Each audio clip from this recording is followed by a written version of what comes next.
एक बार की बात है, जब गौतम बुद्ध जी मगध राज्य के एक गांव में ठहरे हुए थे। गांव से थोड़ा बाहर एक मोची अपने परिवार के साथ रहता था। उस मोची के घर के पास एक तालाब था।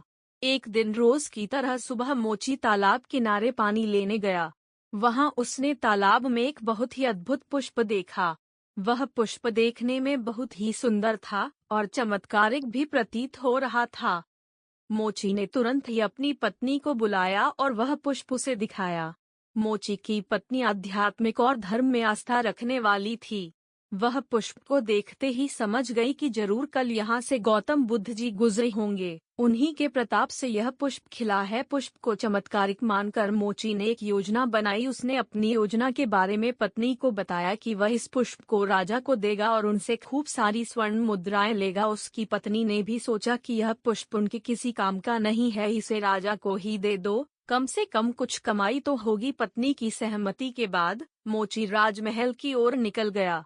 राजमहल के रास्ते में उसे एक व्यापारी मिलता है। मोची के हाथ में पुष्प देखकर वह रुक जाता है।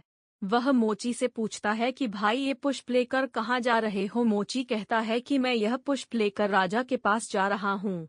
इसे राजा को भेंट करके मैं राजा से मुंह मांगा इनाम लूंगा।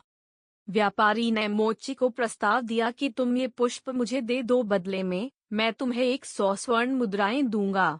मोची सोच में पड़ गया। उसने सोचा कि जब व्यापारी इस पुष्प के लिए 100 स्वर्ण मुद्राएं दे रहा है तो राजा तो और ज्यादा देगा। यही सोचते हुए उसने व्यापारी को पुष्प देने से मना कर दिया। थोड़ा आगे चला ही था कि उसे रास्ते में राजा आते हुए नजर आए, जो गौतम बुद्ध के दर्शन के लिए जा रहे थे। राजा भी मोची के हाथ में वो दिव्य पुष्प देखकर अचंभित हो गए। राजा ने मोची को पुष्प के बदले 1000 स्वर्ण मुद्राएं देने के लिए कहा। यह सुनते ही मोची के मन में एक अजीब सी चेतना आई और वह राजा को पुष्प न देकर दौड़ता हुआ सीधे महात्मा बुद्ध के पास जा पहुंचा।